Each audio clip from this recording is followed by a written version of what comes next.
What's going on, ladies and gentlemen, boys and girls? Happy Saturday morning on the West Coast, midday, noon, back on the East Coast, man. I'm Veejay Vernon Huskey, the big vanilla funny, the big vanilla poppy. You're watching Infinity TV right now. VJ said what I said. Great show for you guys lined up today, man. As always, we're going to get into some NBA. We're going to talk a little college basketball. There's a new man in town, not including me, out here in Los Angeles calling some shots and might be bringing football back to Los Angeles, and I can't wait for it, man. And we'll also get into some NFL stuff. We know the conference championships were last weekend, but we have 2 weeks into the Super Bowl, so I'm not going to bore you guys with that stuff today. Plus, let's let a week go. Let's let the Taylor Swift and Travis Kelce stuff settle down a little bit, and we'll get into all of that next Saturday when you guys tune in here on InfinityTV.com and on YouTube. Don't forget to go follow me on my social media. On Twitter, you can find me on Veejay Vernon Huskey, the Big Vanilla Funny, on IG, the Big Vanilla Funny, and on Facebook, Veejay Vernon Huskey. But as always, let's start with word of the day. And today's word of the day is soft. Soft, like Eddie Murphy said in her life. I spell it for you. S-O-F-T. Soft. With a bunch of T's behind it. I'm talking soft like Charmin.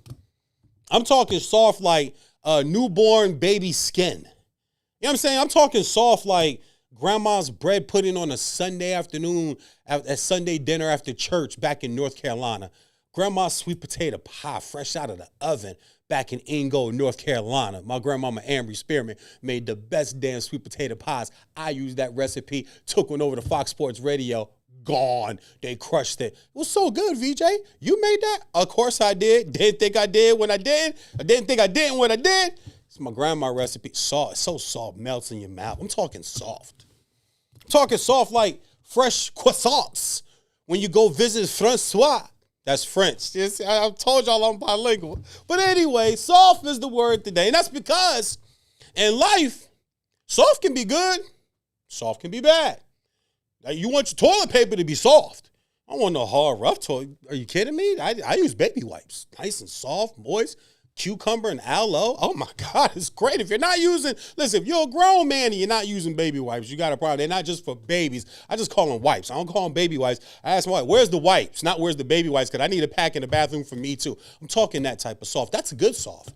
Soft pillow. I used to sell furniture. I was in commission sales for 20 plus years of my life while doing comedy, while acting, while doing sports talk radio, doing a lot of different things. But commission sales are one of my words. I once worked in a furniture store. And you don't want a hard pillow. You want a soft pillow. I know about pillows. I know about mattresses. I know about adjustable beds. I could tell you all about them and sell you one. You want it soft. People think they want a firm, hard mattress. No, you don't. Sleep on it long enough. You understand why mattresses are made to be soft. But sometimes soft ain't good. Like personality-wise, man-wise, lady-wise, emotional, your brain, your mentality. You can't be soft in school. You get a bad grade, got to go study, man. Go study. Get a better grade. Work at it. You can't be soft. Can't go home crying with your spelling bee you got a C on. That's soft. Somebody want to say something to you or step to your life as a man, you guys know what I'm talking about. I'm not here to provoke or condone any type of violence, but you can turn the left cheek, but Big Mama Ben told you, sweetheart, you only got 2 cheeks. Can't just keep getting slapped back and forth. At some point, you're going to be called soft. That's not a good thing. When you're a dad and you have a daughter, sometimes you got to be soft. That's a good thing. Oh, you're okay, honey? I call my daughter Journey, mama. Hey, mama, come here, mama. Even when I'm mad at her, when she's cutting up and she's got to go to bed and she's screaming and crying and a bunch of noise, I find it in my heart to be soft and go in there, get on my bed, get on my knees by the bed, say prayers with her, calm her down, stick the passy in, maybe bring her a cup of organic milk and, soften the mood a little bit. My son Cameron, he's autistic. I have an autistic son. You can't be a hardcore dad all the time. I'm learning how to be a more soft parent, but still stating my point, getting across what I want to get across, and being a disciplinary father, but I have to do it in a soft way. That's good. Soft parents for other kids, that's not a good thing. Kids walk all over you, do what they want to do, come and go as they please, say what they want to say. Don't say yes, ma'am, no, ma'am. When you call them from across the room, say, huh? I wish I did say from another room when my mom and my dad got, something with a soft. You know what they said? What was soft back then? A hard head makes for a what? Soft behind. I bring up the word soft today because I'm watching a lot of sports right now, as I always do. Watch a lot of sports coverage and broadcasting and different shows. Not too many shows in radio. Dan Patrick once told me, watch how much you consume. It'll start to all kind of run in together on you, and it will infiltrate the way you speak and what you think about sports. So pick a few guys to watch or ladies to watch. Pick a few guys or ladies to listen to. Keep it there. Cut everything else out. Focus on your own craft. So I'm looking around the league, and I'm looking around sports broadcasting. I see a lot of softness going on. See a lot of softness going on, especially in the NBA. See a lot of softness going on. Players don't want to play. Players think the 65-game rule is a stupid rule. Isn't that what Halliburton said the other night? Oh, I think it's stupid because, well, it's stupid because y'all soft. When they got to start making rules like this, it's because you being soft. You're getting guaranteed money. You're getting all the accolades that you could ever want, all the money you can ever want. I'm talking generational wealth. I'm looking at the Charlotte Hornets bench the other night. Mind you, their coach had to come out yesterday and said it's not a try thing. It's not an effort thing. It's not a compassion thing. It's not an attention thing. It's just a talent gap. We just don't have enough good players. It's a big talent gap here. But I am watching you guys being down 25. Your coach is getting ejected. You're getting blown out. And the face of the franchise, and I love me some Melo Ball. I love LeVar Ball. When everybody was trashing and crapping on LeVar Ball, I spoke up for him. What else do you want a dad to say about his sons? Tell me that. What else do you want a black father to say for his 3 black sons that he's raising? He's hyping it like Don King. Those are his sons. What do you want him to do? Or you want him to sit in the back and be quiet and not say anything? No, my boy better than Steph Curry. We knew he was bull jiving when he said that, but he said it, right? I could have beat Michael Jordan one-on-one back in my day. No, you probably could have. But being that he said it, it just shows his confidence, man. Shows his confidence in his life, his confidence in himself, his confidence in his sons. I'm with that. I'm all for nepotism. I tell people all the time, I'm all for nepotism. You don't make your son start in the mailroom. He don't get the corner office on the 37th floor overlooking the city, but he's not in the mailroom either. He's not at the security gate. He get in a little ahead of everybody else. It's my son. He's been learning the business through me just because y'all been working here. Well, what do you think he's getting at home? You only here 8 hours a day. He gets me 24/7. He knows the business, but I'm going to move him ahead of some of these applications. So I'm all about nepotism. That's a softness in a father that's a good thing. But if you really go look at what the league is right now, as I was talking about with Melo Ball, I love him a lot. But I'm watching him laugh and crack up with his teammates on the bench. You're down 25. Your coach just got ejected. You should have a scowl on your face. You should be getting in other players' asses. You are the leader. You are the franchise guy. I see the videos they post on TikTok and social media. You're pulling out of the garage or the arena with all your different color cars and with the neon lighting on all of them and all that. You like all of that, but you don't want the responsibility of being not soft, being hard, being tough on your teammates. The greatest winners are tough on their teammates, and it's outright. There's no cryptic posts. There's no passive aggressiveness. That's soft. Passive aggressive, that's soft. If I got something to say to you, I'll say it to you. If you got something stuck in your teeth, I'll tell you that. You got something stuck in, hey man, get that right there, bro. Like, we talking all these little honey dips around, or we had a business meeting, or we're out for the round of golf with some CEOs or some COOs of a company, or some sponsorships we trying to get for VJ Said What I Said here on Infinity TV. Yeah, right? I'm gonna tell you, got some food in your teeth. The uncomfortability of being hard and not being soft is just a lost art in sports today. Excuse me. And I'm just seeing a lot of it. And then I watched Jalen Brunson last night, who just was so bought over with emotion because he's in a city that cares about basketball hardcore, and that's New York. The Knickerbockers, I say this all the time. The Knickerbockers, the NBA is better when the Knickerbockers are good. The NFL is better when Dallas is good. College basketball is better when Carolina and Duke and UConn and Kansas are good. It's better. Baseball's better when the Yankees are good. You need a villain. You need an evil empire. You need teams and franchises and programs that aren't soft. That when they get to the end, when the money on the table, you know you're going to get their best effort. They're not going to be soft like Pac-12 football teams that, put up 40 and 50 points on each other. Big 12 teams that do it the same thing all year long, and then they get to a BCS bowl or get to a conference playoff or excuse me, not conference playoff, the college football playoff, and get their asses handed to them because they really soft. They ain't been playing nobody. You've been playing Charmin. You've been playing banana putting defense all year. You didn't think that you was going to get 30 put on your head today and that we were going to be able to take your 40-point per game offense and shut you down to 10, 13 points? We hard over here. It's grit. It's tough. We're not soft. We're not laid back. We're in your face. Talk fast, move fast. People tell me all the time, Veejay, you talk fast. Yeah, I talk fast. Where I come from, it's a lot of people talking. You got to get in what you got to say. You move fast. Why you walk so fast? I got places to be. I got things to do. I don't have time to chill and mosey and fool. Eddie Murphy, Axel Foley, Beverly Hills Cop 2. Businessman, business, move, making moves, business. I'm a businessman, man. That's one of my favorite scenes. What he's telling, and what he's telling some suave guy, some laid back suave guy, you know, introduce him to his girl and stuff. Soft. I'm hard. I'm ready to go. I'm looking at around the league, man. I'm looking at Jalen Brunson last night. I'm like, oh, that's what we need. We need more of that. That's a softness that's required sometimes as a pro athlete, to where you don't always have to try to say the cool thing in the moment. Sometimes you can just step back and just let the moment be. He couldn't even talk, fighting back tears. That's a softness, but it comes from a tough grit that I think is good for the league that we need. Not the Lakers are playing the Celtics 2 nights ago, and your 2 stars are sitting out. I'm trying not to jump through the camera right now. Real talk. Like, I grew up on the East Coast. I know what Boston, LA means. I know what Red Sox, Yankees. Could you imagine Derek Jeter in a series against the Red Sox? Say I'm sitting out? Could you imagine in a day where Michael Jordan at Carolina would look at Dean Smith and say, oh yeah, for the Duke game coming up?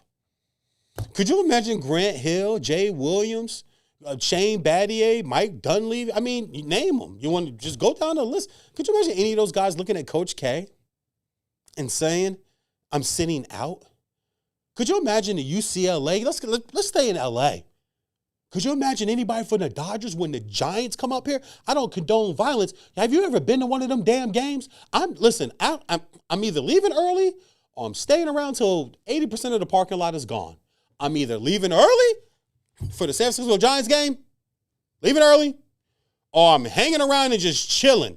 And I'm letting everybody get it. The usher's going to have to come through and be like, okay, sir, it's time for everybody to start moving this way. Then I go to the concourse and walk around. You can't make me leave.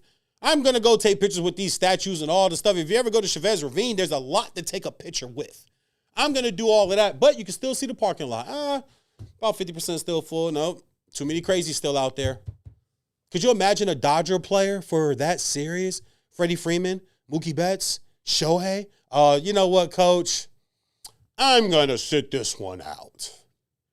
Are you out of your freaking mind? That's soft.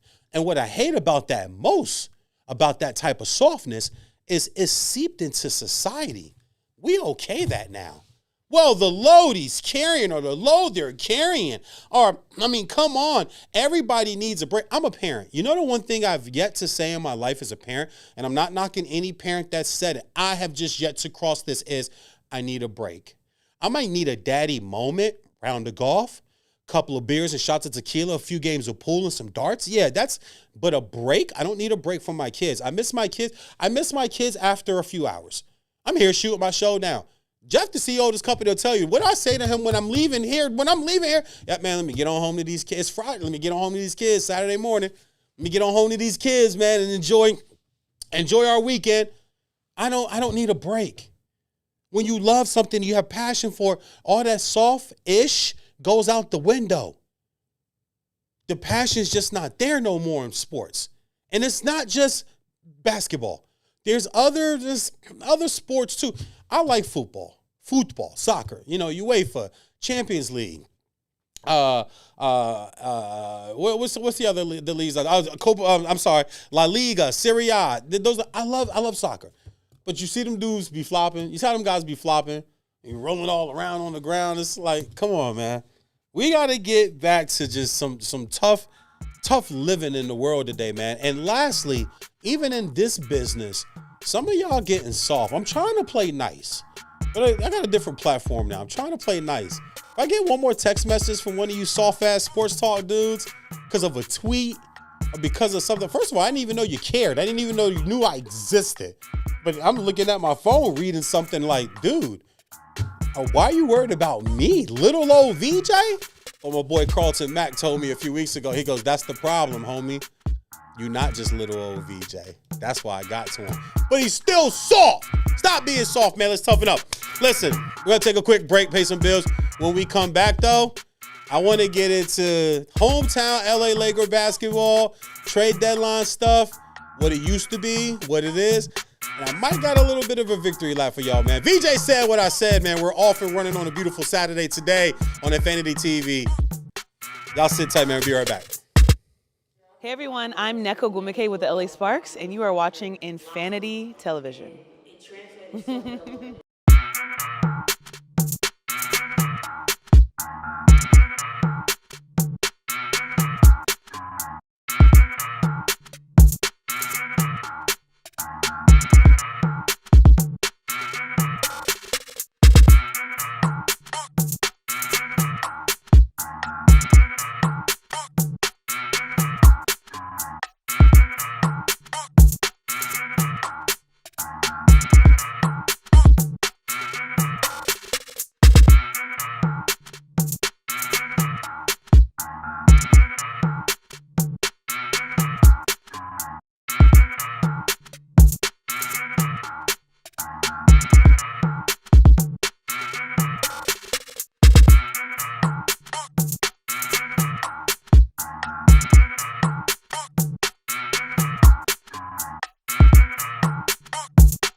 Profanity Nation.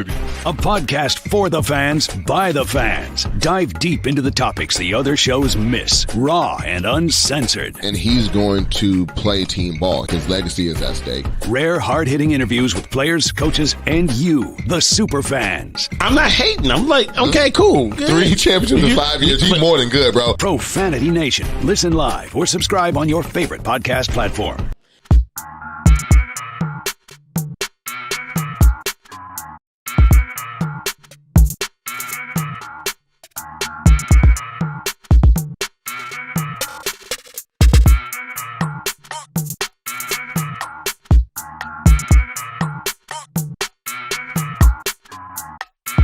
What's up, y'all? It's your girl, Chanel Gwimike, and you're watching Infinity Television. Boom.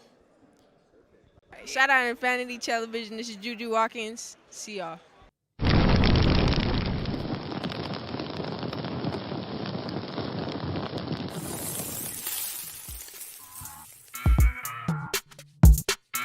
What's going on, everybody? Happy Saturday, man. Welcome back to VJ Said What I Said.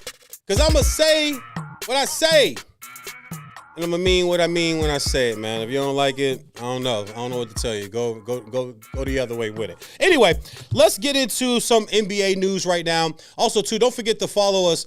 Subscribe to the channel Infinity TV on YouTube. Go do it now, man. You see it up in the corner. You see it right here. Go with the big things happening here, man. Building big, great shows here on this network. I see the numbers growing. We want to see them growing like the McDonald's numbers be growing, and you shouldn't even be eating that over here. But what you should be doing is make sure you're paying attention and you watch it Infinity TV. So let's move on here with VJ Said What I Said to some NBA stuff. We all know that the All-Star weekend is coming up, and the trade deadline stuff is coming up. Now, the trade deadline stuff is great because when you're here in Los Angeles and you have a team like the Lakers, you've had a guy like Kobe Bryant. And the legacy that Kobe Bryant left here, and with the unfortunate anniversary that just recently passed last week of Kobe Bryant, it has been 4 years here in Los Angeles since the world, not just LA, and not just him, his daughter, and everybody else that was on that helicopter, all the Altabellis and the pilot and everybody that was that lost their life on that helicopter. It's been 4 years. It's been a real tough time here in Los Angeles, but the last 4 years, what I've seen and I've learned is the legacy that Kobe Bryant left here. Whether you liked him or not, whether you want him in the GOAT conversation, any of that stuff means nothing to me anymore.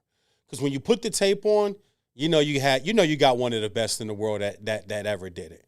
And one of the videos that keeps popping up lately is about Kobe Bryant talking about how they do not celebrate conference championships. They don't hang conference championship banners. And it's true. You go to Staples, there's no Western Conference Championship banners hanging nowhere.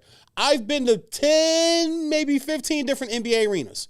There's conference championship banners hanging, and there's division winner banners hanging in every other arena I've ever been in. Kobe wasn't about that. Kobe was about winning championships, and that was it. And you knew it. You knew it. It wasn't just talk. It wasn't just talk to sound good. It wasn't just talk to look cool. You knew he meant that.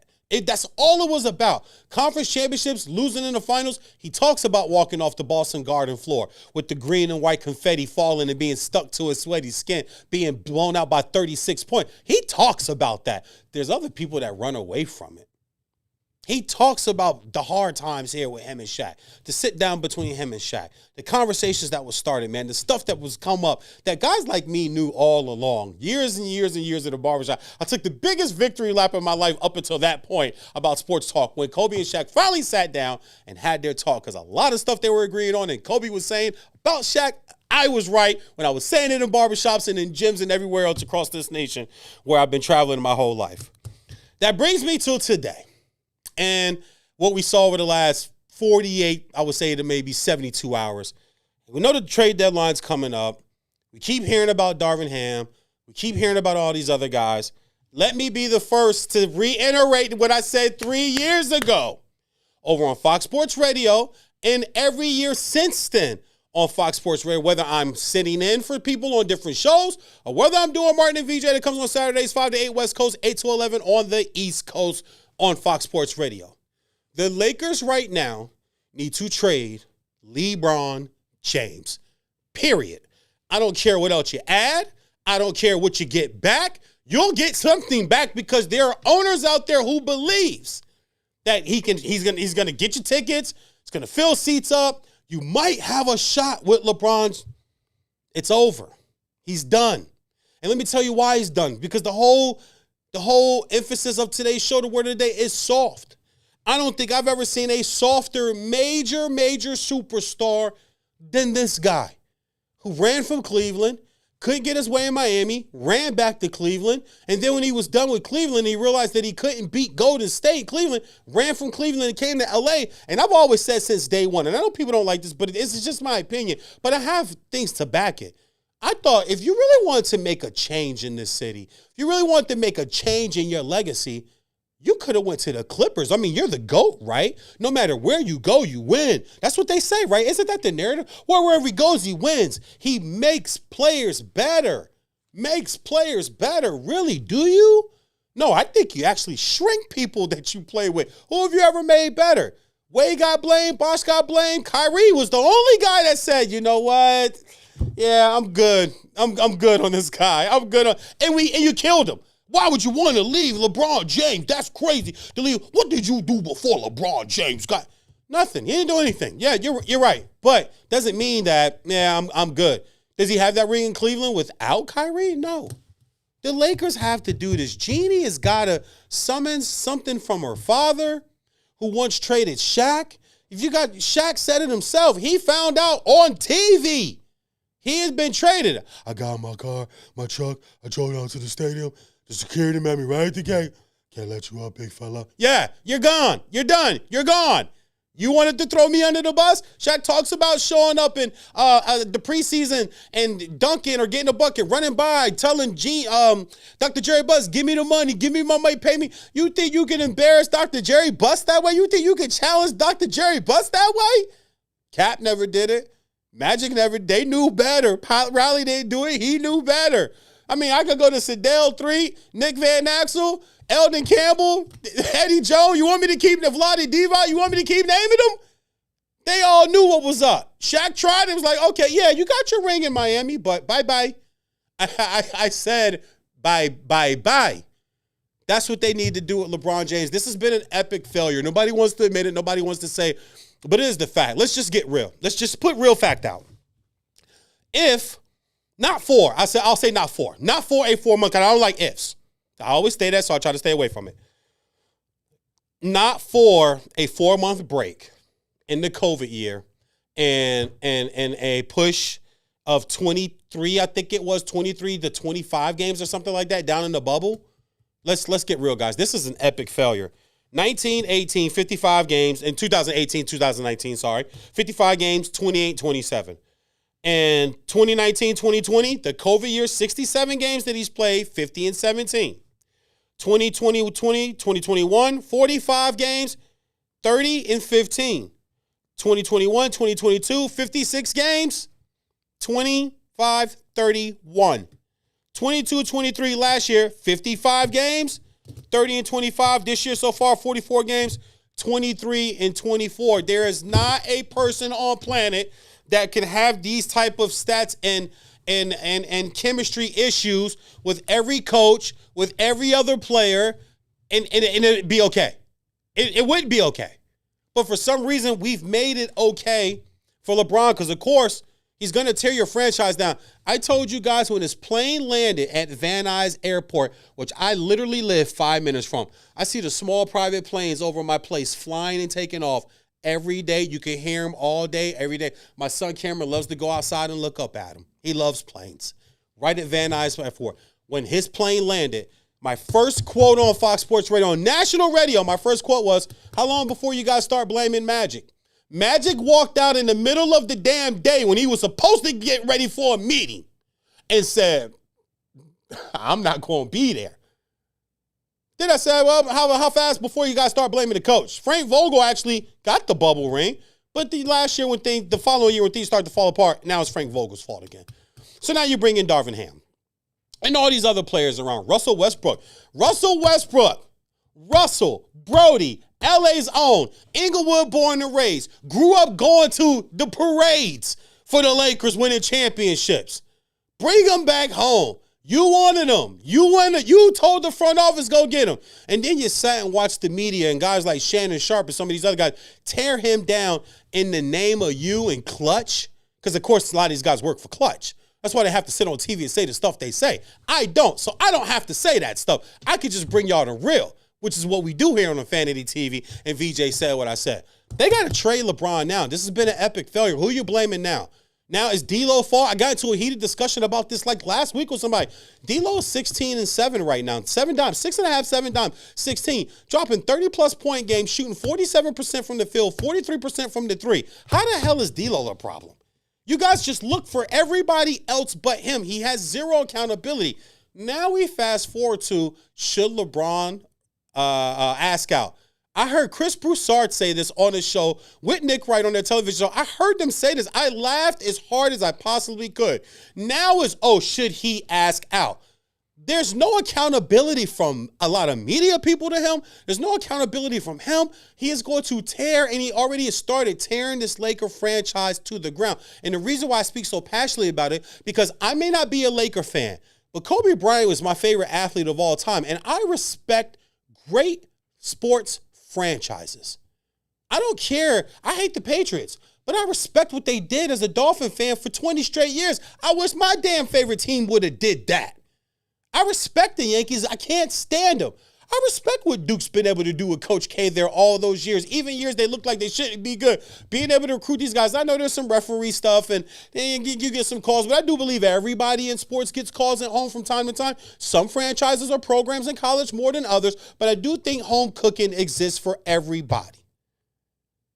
So I respect the Lakers franchise. I respect what they've done. I respect this city. I love the energy from Laker fans. I talked to a Laker fan at a cookout one day and asked him, he asked me my top 10. He found out I was in sports talk. He guys asked me my top 10. I told him, I like my first 6 or 7 players. I said, what's yours? Every player he named me 1 through 6 was a Laker. I was like, dude. And he was serious. He was dead serious. He was not playing around. He was serious. He was real. He's like, all right, so give me Magic, give me Kareem, Elgin. And I was like, he was so calm. He's like, yeah, man, give me Elgin. I was like, hold on. Yeah, your first 6 guys are like Laker players, but that's the love that they have for their team here.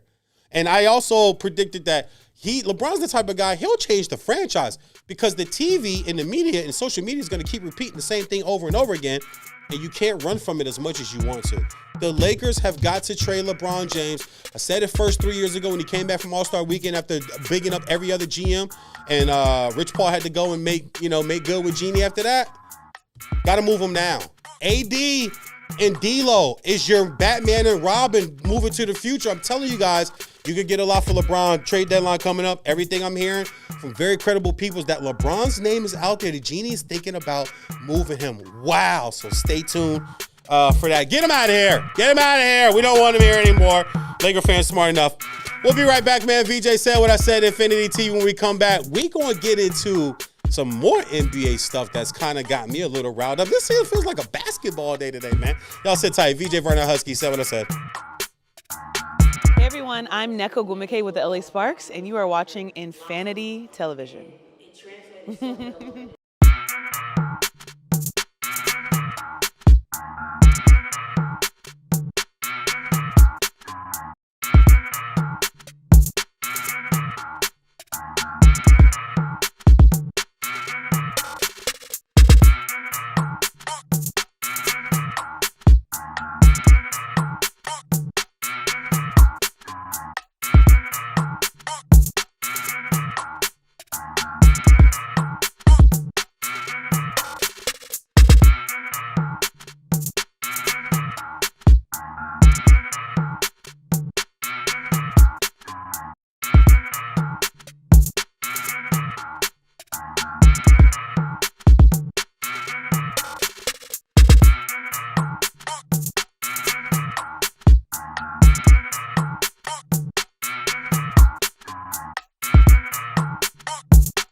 Profanity Nation.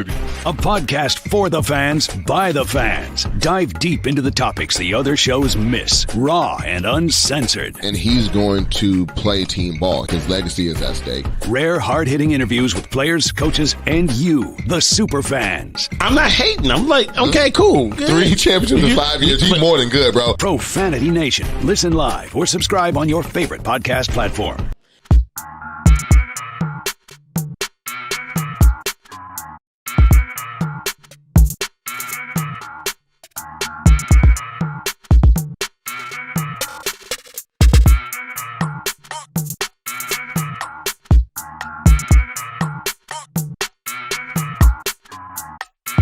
What's up, y'all? It's your girl, Chanel Gwimike, and you're watching Infinity Television. Boom. Shout out Infinity Television. This is Juju Watkins. See y'all.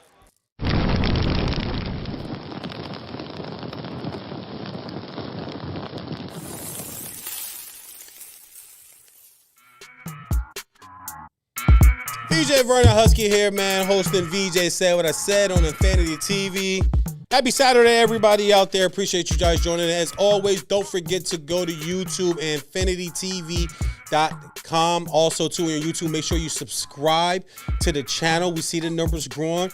We want to grow them a lot more, and with your help, we can do just that. Don't forget to hit me up on social media. Also, too, on Twitter, I am Veejay Vernon Huskey, the Big Vanilla Funny, and on IG, the Big Vanilla Funny, and on Facebook, find me under VJ Vernon. A lot of clips, sports talk, cooking, comedy. That's all I do. Don't do politics and none of that other stuff, so don't ask none of them questions because you're not going to get an answer. Now, let's move on to the NBA. Some stuff that's happening on with the NBA that I'm in my feelings about. I'll be honest with you guys. I'm in my feelings about this because I grew up loving the NBA. I literally grew up loving the league. Like, I love basketball. I still go hoop when I get a chance. From time to time, I would love to watch the product a lot more, but it's just not a great product.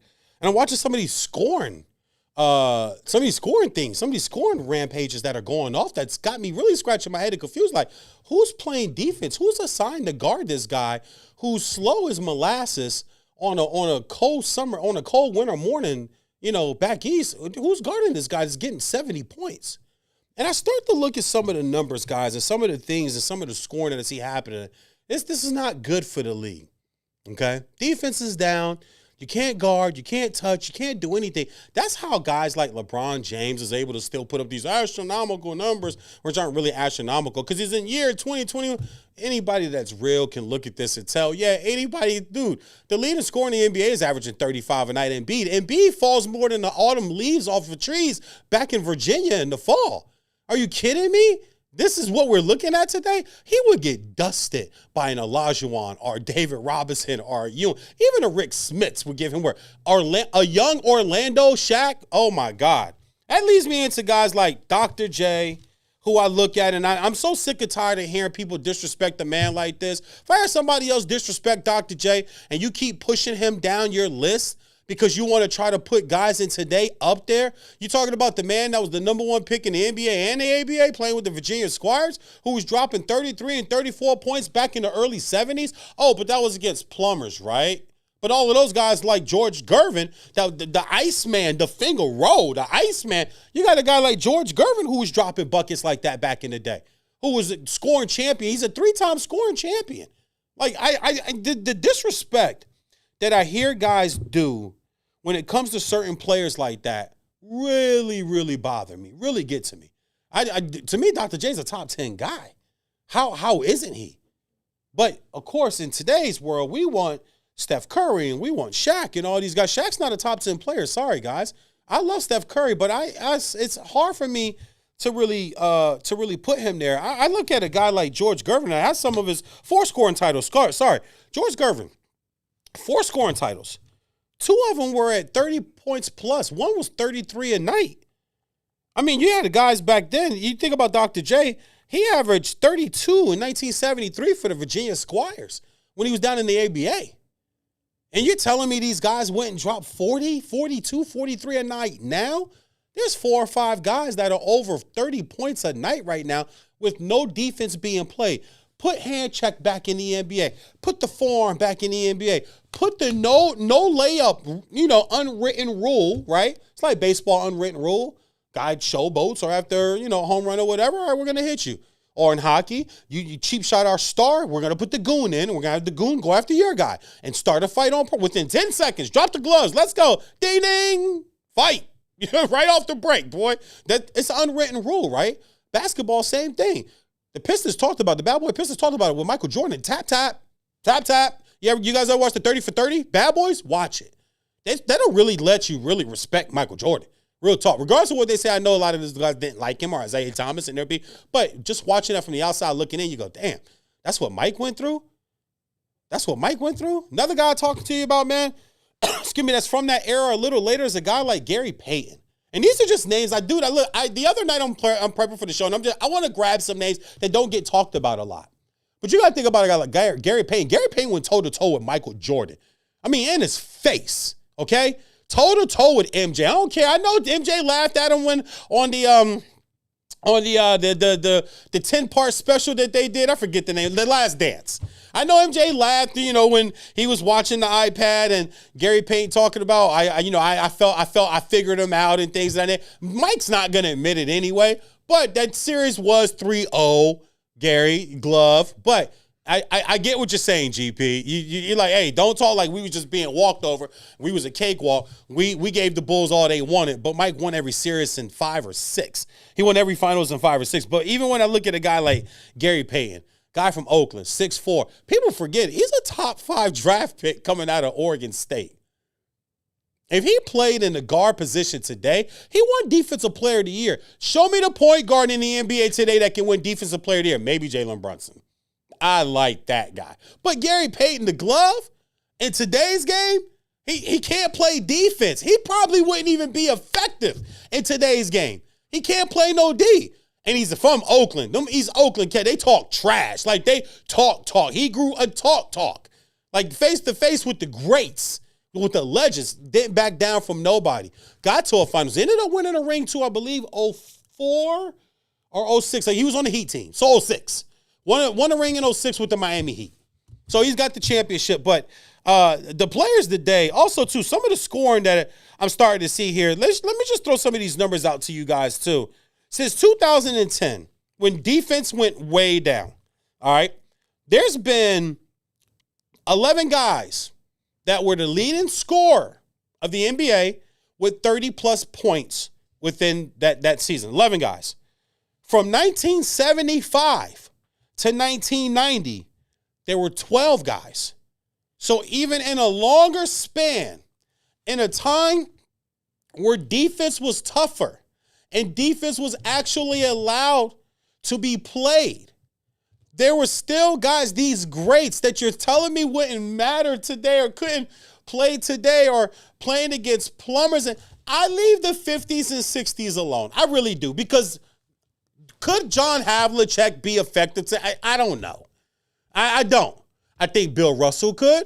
I think Wilt would score 40 a night in this league. Where's the big man? Where's the big man? Don't tell me Wilt could. Where's the big man? Wilt was an athlete. Wilt was an All-American high jumper at Kansas. You guys really need to do your research. A lot of people I watch on TV and on social media, even guys with platforms, just run their mouth. You haven't done any real research. You haven't really watched anything. If you weren't alive during that time, you can't just go by video. YouTube has everything. You can go watch anything you want nowadays. If there was a broadcast about it, you can go watch it. You can go watch the entire broadcast of like Ali and Frazier. You can go watch the entire broadcast of Ali and Foreman. Like, you can go watch this old stuff if you really want to do the research. So Wilt today, 40, 45, 43. Jordan, 40. Jordan's easily 40. Kobe, 40. But Jordan once averaged 38, okay? So don't tell me, don't tell me Mike, MJ, Air Jordan, his airness, don't tell me he's not balling out. It's 45 today. If Jordan played in today's NBA, 45 points easy, because he's going to get calls. You can't defend. Jordan had every move. Kobe's footwork would be just dangerous. Tim Duncan would average 36, 37. Kevin Garnett would average 37, 38. A guy like Ray Allen in today's NBA, prime. And I'm talking all these guys in their prime. And I'm even giving you up to 2010, 2008, 2009, and that type of era. Give me in today's NBA right now. Give me 09, 2010 Carmelo Anthony. Excuse me? Yeah, that's 40 a night. Some other numbers here that was really kind of just mind-boggling. If you look at the 10 top scoring averages in NBA history, okay? Top 10 guys. Or actually did 10 and then I wanted to see how further it would go back. How many guys from today would even make it into the top 20. So you have Jordan, Wilt, Embiid, Elgin, KD, Braun, West, AI to answer, Pettit, Iceman, Gervin, Big O, Dame, the Mailman, Mamba, Neek, for y'all don't know, Dominique Wilkins, Spider, for y'all don't know, Donovan Mitchell, Steph, Cat, Kareem, The Beard, Harden, Larry Bird. Those guys all start from 30.1. Bird's the last guy at 24.3. Those are the top 20 averages in NBA history when their career's over. You know how many guys are from today's era? Five. Embiid, KD, Braun, Steph, Spider. Dame. So at the top 20 of all time, 6 guys are from this era. 6 of them. You're telling me all these other guys that could put up all these points couldn't double, or not double, but add 10? I think Jordan adds 10. I think Will adds 10 to 12 to his. Elgin, I can give Elgin another 8 or 9 points a game in today's game. Jerry West, 27 a night in his career. I think West in today's game, no defense, no hand checking, kind of, unorthodox way of dribbling and getting up the floor, something you haven't seen. Gilbert Arenas had a really good, and I don't think he's great. I'll just say it. I don't think he's great. The only time I watch his show is when Rasheed Wallace is on there because she's my guy. I think she really keeps it real. He's not always trying to make it about himself. But Gilbert Arenas made a really good point about how guys like Steph and LeBron can still go get their buckets and go get points in a lazy NBA today because the younger generation and that generation below them today, they just don't know the game. They just don't know how to play. They can play, they just don't know how to play. It's like doing sports talk radio and TV when I first got into this business. I could talk, but I didn't know how to talk. There were people over time and just years of repetition. I've been at this for 15, 16 years. Then that starts to feed in. You learn from your mistakes. You come up with new creative ways to do things. Speak, vernacular. I start playing words with friends. That's not a joke. It's really fun to learn new words. I read it at the source. I get the dictionary, word of the day. Those type of things, really, there are people in this business that really do that type of stuff. And that'll really help you with this. The NBA players, they don't do that. They don't really improve their game. Tell me the player that's improved. You got a guy like Paul George. I said this when he was at Indiana. When he was at Indiana, I said, that's the best Paul George we're going to see. The team that was going to the Eastern Conference Finals, yes, people want to point out the OKC year, contract year. Got traded there, contract year. And he got the deal. Played, balled. Was in the MVP conversation, balled. Got the contract. came to the Clippers. We seen that Paul George yet? And the Clippers are doing great, but have we seen that? No, you haven't. It's just the way the league is right now, man.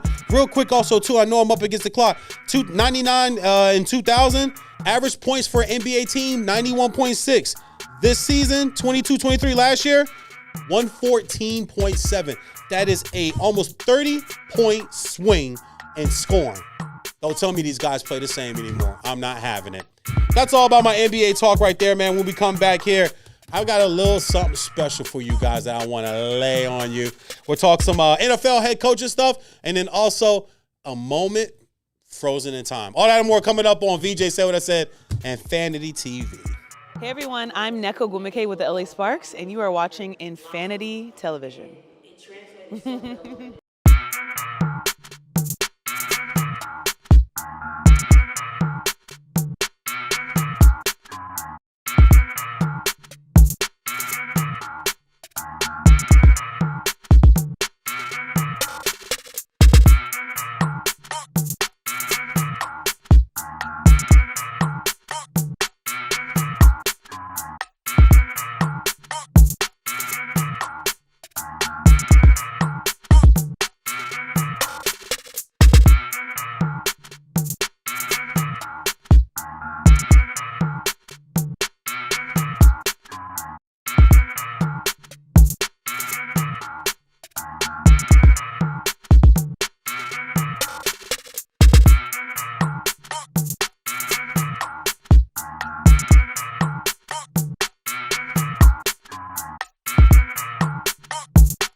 Profanity Nation. A podcast for the fans, by the fans. Dive deep into the topics the other shows miss. Raw and uncensored. And he's going to play team ball. His legacy is at stake. Rare, hard-hitting interviews with players, coaches, and you, the super fans. I'm not hating. I'm like, okay, cool. Good. 3 championships in 5 years. He's more than good, bro. Profanity Nation. Listen live or subscribe on your favorite podcast platform.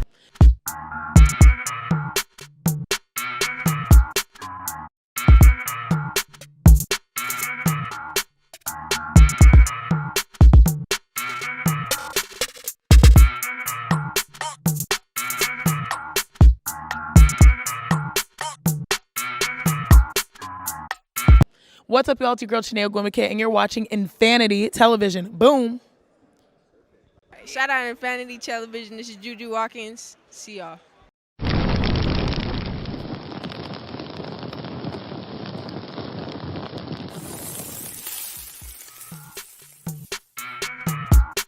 What's going on, ladies and gentlemen, boys and girls? Veejay Vernon Huskey, the big vanilla funny, the big vanilla poppy here on VJ Say What I Said on Infinity TV. Don't forget, subscribe to the channel. Wrapping up last segment here, let's go into some NFL head coaching talk out here in Los Angeles. The big news, and there's some big coaching news. We're going to go through it all because I don't want to skip some of these other teams. My home team, not my home team, but my home area where I'm from, they got a new head coach there. I think it's going to work out very well there.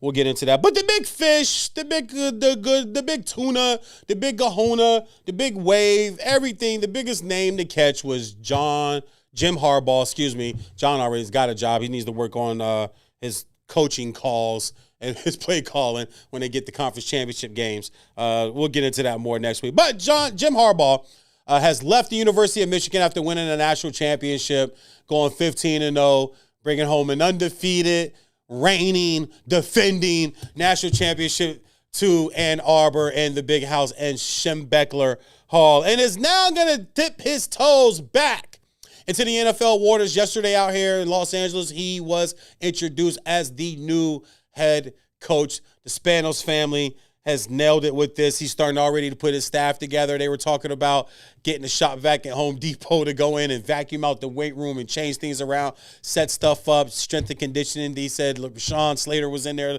getting it in, lifting. He looks up at Justin Herbert. Is like, okay, yeah, I like this. Let's go. He's talking about Derwin James. He brings such an energy and such a workman's attitude to a city that people have just really confused and messed up. Los Angeles is not glitz and glamour, people. It's not. It looks that way on television. It looks that way on social media. What makes this city go and what makes this city great are the blue collar, the hard workers, the everyday people that make this city go. You think an actor out here, and I'm not knocking, I've done acting, I've done stand-up comedy, I've been in those circles and stuff, but those people don't put in the hard work that everyday blue collar Los Angelinos puts into this city to make this city go, to build this place up as beautiful as it is and as safe as it can be in certain areas and not some areas, but they're still working on that too, and the politics and all the other stuff that comes with Los Angeles.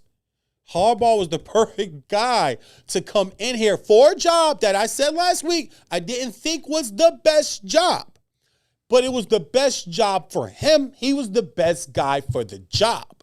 He could have took the Washington job, could have took the Atlanta job. It would have been the same type of excitement. It would have been the same type of expectations. It would have been the same type of energy and juice and jolt into that city as it was for Los Angeles when he was announced in his press conference. And right off the back, the first person that asked the question is Jim Hill. And if you don't know about Jim Hill, you need to Google or you need to come to LA and find out. The second person with the second question was Pulaski, who is probably the greatest or the best, I would say, I don't know, greatest, it can be with journalism, but the best sports writer LA Times has ever seen. Right? I mean, I think we could all agree he is the guy as far as that's concerned. So you already start moving these pieces, this energy. You got Rich Eisen over here at the NFL Network putting his Michigan Nikes up on the desk during a live broadcast. That their studio sits right across from SoFi Stadium. It's on the same complex.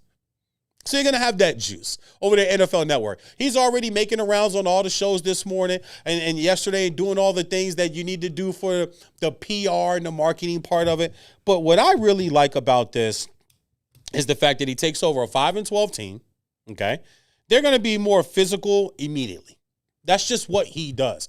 He's going to be physical. He's going to want to run the football. And he wants a fast, big, physical defense. None of this pretty stuff. None of these pretty tight players. He wants effective, big, fast people. And he's got his quarterback. And that's the big thing. And if you just go through his history, right?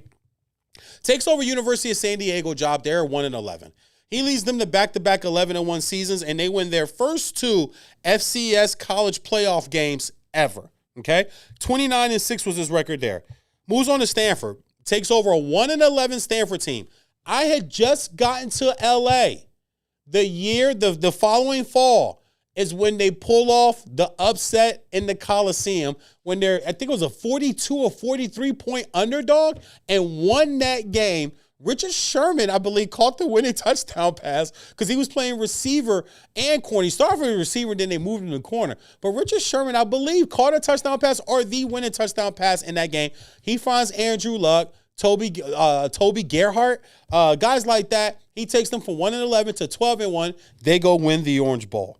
He then moves on to Michigan. Well, San Francisco before that. Before that, he got there. San Francisco was 4-12. Count them. 1, 2, 3, 4. 4 years straight, 4-12. First year, they're in the conference championship game. Takes them to 3 of those, 1 Super Bowl. He's an incomplete pass in the back of the end zone from Kaepernick to Crabtree from beating his brother John in the Super Bowl. That's John's one Super Bowl as he beat his brother Jim. Then he goes on to Michigan, takes over a 5-17 because Rich Rodriguez thought that he can recruit 6'2 and 6'3 linemen at 265 pounds to run his spread offense or his fast-paced stuff. That crap he was running in West Virginia with Steve Slayton and Pat White. Are you kidding me, bro? Like they were losing. They lost the game at home on a missed field goal to Toledo. He couldn't coach this team to beat Toledo at home. You don't lose to Toledo when you're Michigan. I don't care if me and my son Cameron out there, we getting that dub. I don't care if it's 3-0, maybe 2-0. Maybe Cameron gets a safety. And that's it. I'll play defense, you play offense, son. We run it like that. We're not losing. We're not losing to Toledo. But he takes them and he gets his quarterback in JJ. Was the first kid that he actually recruited in there. Got 5-star, 4-star kid, IMG Academy from Illinois. So he was a Midwest guy, but he went to IMG. You know how high school football is. A kid could be from an area, but they'll move into another state to go to the big-time school so they can get a better chance, more looks from the bigger colleges. Even though I'm a firm believer if you can play, football's the one sport, in my opinion. If you can play, they'll find you because you just need guys. Basketball, baseball, hockey is a lot different. Football, if you can play, I don't care if you're some rural school in the country, farm, cornfield lands. If you can play, word gets out about you. They'll come see you. If they think you can play, they'll continue to recruit you. You don't have to switch schools. But he gets JJ, and he takes Michigan from 5-7 to 15-0 national champion. So now he engulfs a 5-12 team this year, 28th ranked defense in the league last year, 18th ranked offense. I think this is a slam dunk. Not only is it a slam dunk for LA, it's a slam dunk for Harbaugh. I'm telling you guys right now, they're going to the playoffs next year. You know who just got put on notice? And I'm the first guy that's going to say it because I ain't heard nobody else say this. I'm the first guy that's going to put this out. You know who Jim Harbaugh and the Chargers just put on notice? Mr. Andy Reid and Pat soft-ass Mahomes. Yeah, he's soft. Pat's soft. Pat. Listen, Mahomes is great, but he's soft. Anybody flop. I don't like floppers. If you get hit, you get hit. If you don't, you don't. I don't like floppers. That flopping, I think all quarterbacks look to the refs and complain. They feel like they get hit, but they flop and then look for flags. Him and Josh Allen, two of the most untackable, is that a word? Two of the most untackable or hardest guys to tackle. Y'all know, if you see my Twitter, sometimes I don't even proofread sometimes. Sometimes words just go words. I don't care. You know what the hell I meant. You know what I'm saying. Mr. English and Mrs. English teachers on his social media, English grammar correctors out there. The hell out of here, man. But this move for the Chargers is man, this thing is going to set up nicely for the AFC. The AFC is loaded. And Pat Mahomes and Andy Reid, you guys are on notice. I'm telling y'all right now, the Chargers always played them tough. The Chargers have split with them a few times in recent years. So I think that they're primed to go to the playoffs. I'm predicting the Chargers in the playoffs next year. 11 wins is not ridiculous. I'll wait till Vegas puts out their over-under. If it's 9.5, take the over. If it's 10.5, wait till training camp, injuries, late season addition, late off-season additions, draft, things of that nature. Let me just throw out this right here. They're road games. They played 9 road games, so they kind of got screwed on that, but it bounces back and forth. One year you play 9 home, the next year you play 9 away because of 17 until they add the 18th game, and then everybody will be 9-9. Now, road games. We already know they have to go to Denver, they have to go to KC, and they have to go to Vegas because those are division games. But listen to these other road games. Browns, playoff team, 11 wins this year. They got a quarterback, good running team, good defense. Well, we'll see what they'll be. Steelers, they got a coach that's going to be on this last year of his deal, doesn't get an extension. What's their quarterback position going to be? In football, I always feel like wherever you have an advantage at quarterback is where you're probably going to win the game at the end of the day. O-line, D-line, I get it too, but you can have a great O-line and an average quarterback. If he can't make the throws, if he can't make the big plays and put the team on the shoulder at certain points and go get you dubs, it's real hard to get those wins. At Atlanta, Atlanta's got a new coach. They're probably going to have a new quarterback. At New England, New England's got a new coach. They're going to have a new quarterback, and they might be the worst team in the league next year. At Arizona, I like this matchup, but their fans will travel. I love Arizona. Los Angelinos loves Arizona. It's great weather. It's great golf. There's a lot of partying that goes on in that city of Glendale and Phoenix. They've hosted the Super Bowl like 37,000 times. Carolina Panthers, new head coach, and I think next year is still going to be a rebuilding year for them because now Bryce Young's got to deal with his second coach in his first 2 years. You got to get some weapons in there. Got to get everything going. I think Corrales is going to do a good job there because he did a great job with Tampa and with Baker this year, who was the offensive coordinator in Tampa Bay. He now moves on to the head coaching position in Carolina. But you get Jimmy Burgers and Justin Herbert. Hey, listen, I might have just turned into a Justin Herbert fan. And I've never been out on him. I just kind of been like, I see people talking about him, trashing him. I get it, because they do it to everybody. If you really look at Herbert also, too, he's 30-32. I see why people say what they say about him. Touchdown to interception is 114-42. So he's great there. Come on, 114-42, I'll take all day. But the record is 30-32. So I understand where people are saying there. And then that's their last road game. So their last road game is at Carolina. Listen, fellas, ladies and gentlemen, boys and girls, I like 11 wins off the break right now. We're in February. This is February, Saturday morning. What's today? February 3rd, Saturday morning. I'm telling you right now, I like them to be a 11-win playoff team. Like I said, if it's 9.5 on the over-under, take the over immediately. Take it early as you can. If it's 10.5, that means Vegas feels how I feel, but they want to sucker some of you guys in. But wait and see how the roster plays out. Speaking of the roster, also, too, they do have some cap stuff that they are going to have to deal with as far as their money is concerned. They are 47, I believe, like between like 44 and 47 million over the cap. So I do know that. And also they have 27 million in dead money. So that is a lot of things they're going to have to clean up here. But I do like the fact that defensive coordinator Jesse Minter's come over there. Pat White, who was the quarterback for Rich Rodriguez. Look at this Michigan connection. Quarterback for Rich Rodriguez at West Virginia, went to the Miami Dolphins, my favorite team, and is now an offensive assistant for the Chargers under Jim Harbaugh. He spoke 2 days ago during his introduction about putting together a staff, put the onus on the staff, and talked about team. And I think that's what he's going to bring here too. Also, really fast, Dan Quinn is the new head coach of the Commanders, and Mike McDonald is the new head coach, former defensive coordinator for Michigan and Baltimore, the new head coach for the Seattle Seahawks. We'll get into a lot more of that next week going into the Super Bowl. Also, last but not least, Vrabel and Belichick will not coach. Belichick's the big one because guess what that means, Dolphins fans? Still the reigning, defending, undisputed, winningest football coach in NFL history will still be Mr. Don Shula. You guys sit tight, man. We'll come back and wrap up today's show with a very special moment. Veejay Vernon Huskey and Vanity TV said what I said.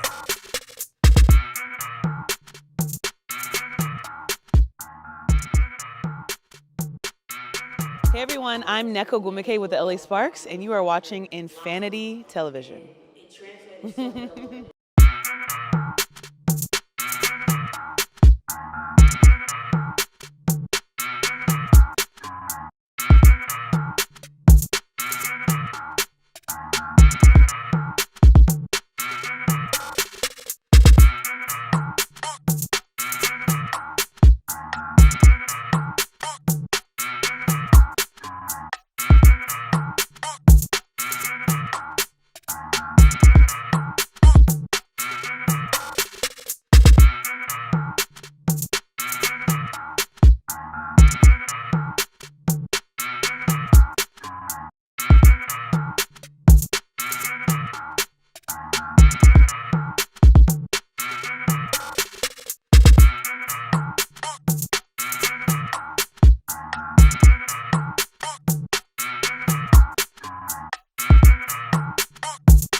Profanity Nation. A podcast for the fans, by the fans. Dive deep into the topics the other shows miss. Raw and uncensored. And he's going to play team ball. His legacy is at stake. Rare, hard-hitting interviews with players, coaches, and you, the super fans. I'm not hating. I'm like, okay, cool. Good. 3 championships in 5 years. He's more than good, bro. Profanity Nation. Listen live or subscribe on your favorite podcast platform.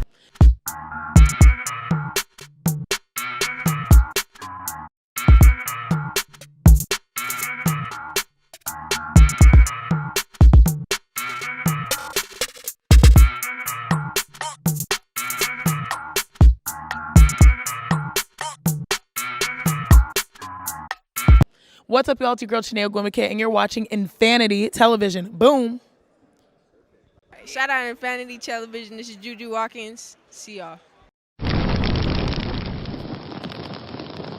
Yep.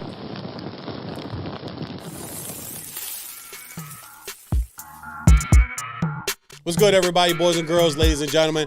Let's get right into the Kobe moment and wrap up the show. This is going to be something I'm going to do new every episode. We're going to get to a Kobe moment. With Kobe passing, the 4-year anniversary of his passing coming up, made me start to think about some of the greatest moments. And this moment I'm going to give you guys today is from the 2006 playoffs against the Phoenix Suns. This happened 15 years ago. You guys all know about it. This is the moment. This is probably my favorite Kobe moment of all time. I had just moved to Los Angeles. I had only been living here. This is the same 81-point season. And I moved here the day of the 81-point game, watched it in the Motel 6 in Hollywood because that TV got Fox Sports West. But this moment encompassed so much of what Kobe meant to this city, what Kobe meant to me as a fan now living here in LA and being able to go to Laker games and watch them every night and on TV, on the networks I had, which I couldn't do back east. But this moment meant so much to me because I was watching this game with JT and MT, 2 guys from LA Fitness that hired me to help me lose weight when I was almost 400 pounds when I first moved out here. Since then, I've lost like 120 pounds. But it's because of those 2 guys at LA Fitness. We're watching this game at JT's apartment. Kobe hits this shot. I grab my BlackBerry phone without a camera. I call my younger brother Terrence, who hated Kobe Bryant. He picks up the phone and says, he doesn't say hello. The first thing he goes, I can't front. That was on some Jordan-ish right there. That was on some Jordan right there. And I was like, that's right. I told Kobe. He's like, hey, all right, man. You good out there? I said, yeah, I'm great. I'm hanging with my two homies. We hung up and got off the phone. Ended up going to Magic Johnson Fridays afterwards in Inglewood to hang out. And that was my first time ever hanging out in Inglewood. So the day Kobe hit this shot, had a moment with my brother. Two gentlemen that actually helped me get on my feet when I first moved out here to LA. I'm still good friends with. Both were at my wedding. I appreciate MC and JT. That's why this moment means so much to me. Should have won an MVP this year, but I guess Steve Nash's 14, 15 points, so robust. But we know why Kobe couldn't have it at this point. But that's my Kobe moment for this week, man. Salute everybody out there, man. Y'all stay good. Y'all be blessed. Hug and kiss your loved ones. Always remember, man, if you can't be good, at least be good at it. Every Saturday, catch us here at 9 a.m. West Coast, noon back east. Veejay Vernon Huskey said what I said, and Vanity TV. Have a great weekend, guys.